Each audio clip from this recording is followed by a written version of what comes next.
السلام علیکم ورحمۃ اللہ وبرکاتہ۔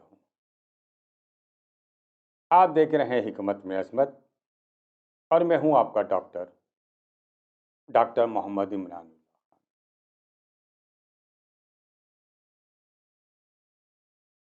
تو آپ سے یہ عرض کرنا تھا کہ انشاء اللہ تعالی رمضان شروع ہو رہے ہیں، تو رمضان کے اندر ہمارا پروگرام رمضان کی افادیت، رمضان کو کیسے گزارا جائے، رمضان سے ہمیں کیا کیا فائدے حاصل ہوتے ہیں، یہ سب ہوگا۔ اور ویسے بھی روزہ جو ہے بیماریوں کو دور کر دیتا ہے۔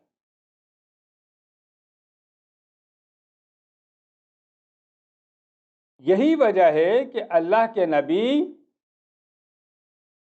ہر مہینے 3 روزے 12، 13، 14 چاند کی 12 تاریخ، 13 اور 14 تاریخ کے تو روزے رکھتے ہی رکھتے تھے، اور اس کے علاوہ پیر اور جمعرات کا بھی روزہ فرماتے تھے۔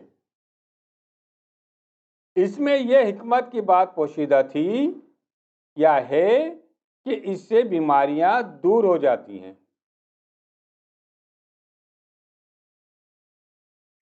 اللہ کے نبی کے دور میں، صحابہ کے کرام کے دور میں، تابعین، تبع تابعین کے دور میں کبھی آپ نے یہ نہیں سنا ہوگا کہ فلاں شخص بیمار ہو گیا اور وہ کسی طبیب کے پاس گیا، طبیب نے یہ دوا دی اور یہ کچھ نہیں۔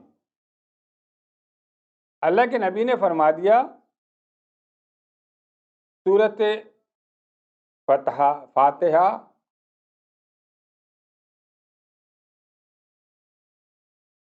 آیت شفا ہے، سورۃ شفا ہے۔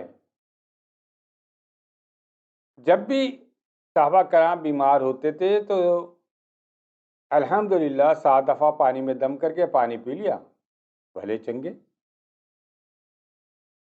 اور اگر زیادہ بیماری ہو گئی تو صحابہ کرام نے روزے رکھنا شروع کر دیے، تو بیماری ختم ہو جاتی تھی۔ لیکن اس کے لیے عقیدہ لازمی ہونا چاہیے، یہ سوچ کے کہ یہ میں جو روزہ رکھ رہا ہوں اللہ تعالیٰ اس کی برکت سے میری بیماری دور کر دے گا۔ اور ہم نے جب آیت شفا پڑھی، الحمدللہ پوری 7 دفعہ پڑھی، تو بس اب تو میرا بیڑا پار ہے، میں نے پیا اور یہ بیماری ختم۔ تو انشاءاللہ تعالیٰ انشاءاللہ آپ کی یہ بیماری اللہ تعالیٰ رفع کر دیں گے۔ ایک تو یہ بات ہوگی۔ اب ہم اپنی اصلی ویڈیو کی طرف آتے ہیں۔ تو آج کا میرا موضوع عورتوں کے متعلق ہے۔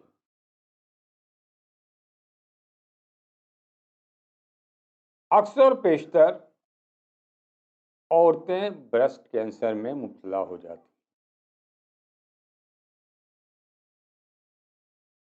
یہ چھاتی کا کینسر کیا ہے، اس کو ہمیں جاننا بہت ضروری ہے۔ اگر ہم اس کو پہلے سے ہی معلوم ہو جائے کہ کس کی بنیاد کیا ہے، یہ کس وجہ سے ہوتا ہے، تو ہم اس سے محفوظ ہو سکتے ہیں۔ اور ایک بات میں یہ عرض کرتا چلوں کہ یہ صرف عورتوں کو نہیں، ہزاروں میں ایک آدھ مرد کو بھی یہ بیماری ہو جاتی ہے۔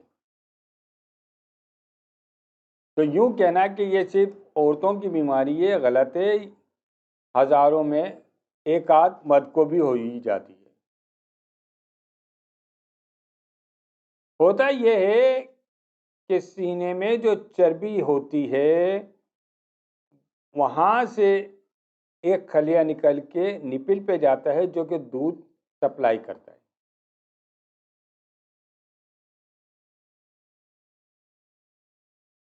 ان خلیوں میں رد و بدل ہونے لگ جائے یا ان میں کچھ گڑبڑ ہونے لگے تو وہ کیا کرتے ہیں کہ ایک جگہ جمع ہو جاتے ہیں اور وہ ایک گانٹھ سی بن جاتی ہے،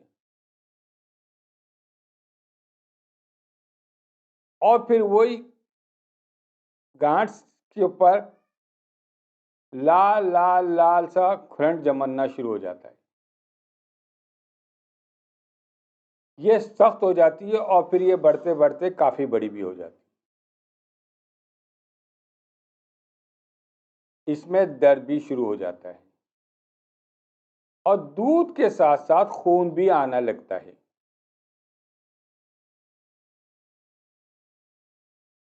یہ بیماری 40 سے 60 سال تک کی عمر والی عورتوں کو ہوتی ہے،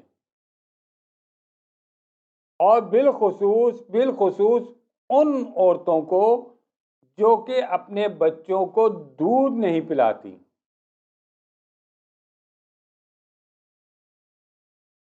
جب دودھ نہیں پلاتی تو یہ دودھ واپس ریٹرن ہوتا ہے اور پھر وہ ایک جگہ جا کے جمع ہونے لگتا ہے اور پھر یہ کینسر میں تبدیل ہو جاتا ہے۔ ایک تو یہ بات یہ ہے کہ جب اللہ تعالیٰ نے حکم دے دیا ہے کہ اپنے بچوں کو دودھ پلاؤ تو آپ ان کی غذا کے اوپر ڈاکہ ڈال رہی ہیں۔ اللہ تعالیٰ پھر ان کو سزا کے طور پہ وہ چیز ہی ختم کر دیتے ہیں کہ تم نے میرے بندے کا رزق جو میں نے تمہیں دیا تھا اس کو نہیں پہنچایا، تو اب میں وہی چیز ہی ختم کر دوں۔ آخر آپریشن کرنے کے بعد اس کو ختم ہی کر دیا جاتا ہے۔ تو اس لیے اس سے پہلے ہی ہمیں اللہ کے نبی کے اور اللہ کے حکم کی فرمان برداری کرتے ہوئے بچے کو دودھ پلانے چاہیے۔ اگر کسی وجہ سے دودھ نہیں آ رہا تو وہ دوسرا طریقہ ہے، دعائیں ہیں، دوائیں ہیں ان سے، یا بچہ نہیں پی رہا ہے تو بچے کے اوپر بھی دعائیں اور دوائیں ہیں وہ کرے، لیکن پلانا لازمی ہے۔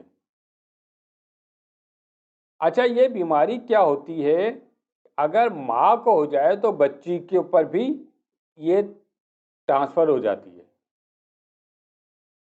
تو وہ بچیاں جن کو ماں اس بیماری میں مبتلا ہیں ان کو بڑے احتیاط کرنی چاہیے۔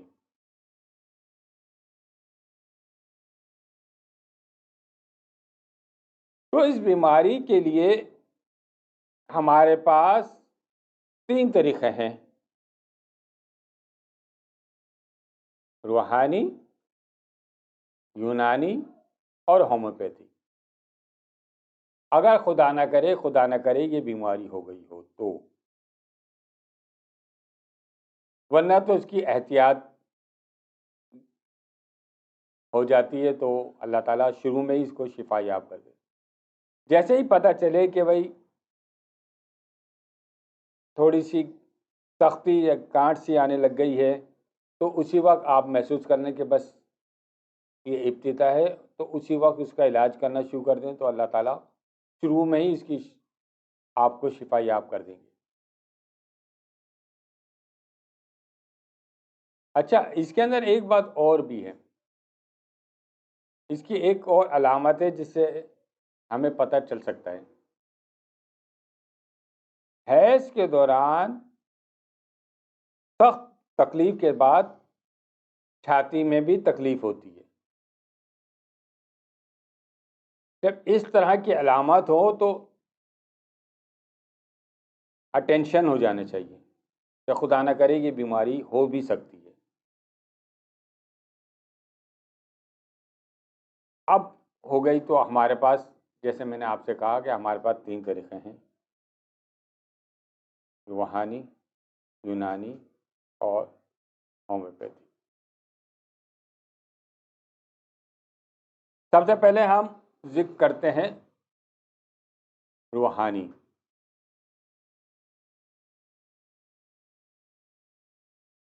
اب کیا کرنا ہے، اگر آپ کے لیفٹ سائڈ پہ ہے تو رائٹ سائڈ کے اوپر ہاتھ رکھ کے یا بدی العجائب بالخیر یا بدیو یا بدیو، یا بدی العجائب بالخیر یا بدیو یا بدیو،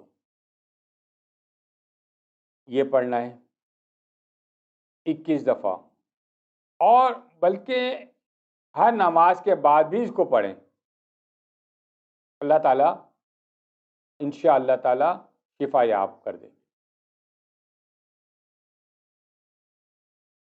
ایک بات تو یہ، اور دوسرا یہ کہ میں نے جیسے بھی بتایا تھا پہلے بھی، سورۃ فاتحہ 41 دفعہ پانی میں دم کر کے پانی پی لیں اور لگا بھی لیں۔ تیسرا طریقہ، یا باسطو یا فتح ہو، یہ بھی ہاتھ رکھ کے 121 مرتبہ پڑھ لیں، انشاءاللہ تعالیٰ اللہ تعالیٰ آپ کو شفا یاب کرے۔ اور سوتے وقت سورۃ تغابن، اس نیت سے کہ اللہ تعالیٰ میری یہ بیماری دور کرے گا، پڑھیں۔ اور جن کو پڑھنا نہیں آتا ہے تو وہ سن لیں، آج کل تو بہت ہی آسان ہے سننا، یہ 2 کام کر لیں۔ اب ہم آتے ہیں یونانی کے اندر معجون شاہ بلوت،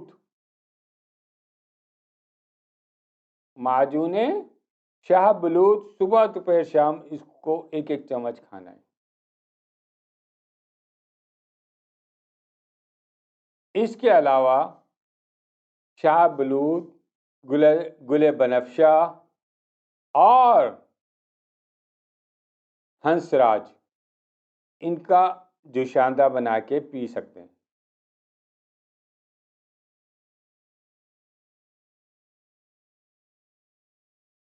اچھا، اب ہم آتے ہیں ہومیوپیتھک کے اندر کیلکیریا فلور، کیلکیریا کارب 6 پوٹینسی میں لے کے صبح دوپہر شام پئیں۔ جنسنگ، یہ بھی پی سکتے ہیں، لیکن کیلکیریا فلور اور کیلکیریا کارب بہترین دوا ہے، تو انشاءاللہ تعالیٰ آپ اس سے شفا یاب ہو سکتے ہیں۔ تو اس امید کے ساتھ کہ آپ اس چینل کو پسند کریں گے اور آگے بھی بڑھائیں گے، میں آپ سے اجازت چاہوں گا۔ السلام علیکم ورحمۃ اللہ وبرکاتہ، اور آپ سب کو رمضان مبارک۔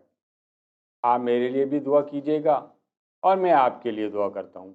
اللہ تعالیٰ آپ کو ساتھ خیریت سے، حفاظت کے ساتھ، ایمان کے ساتھ یہ رمضان گزارنے کی توفیق عطا فرمائے،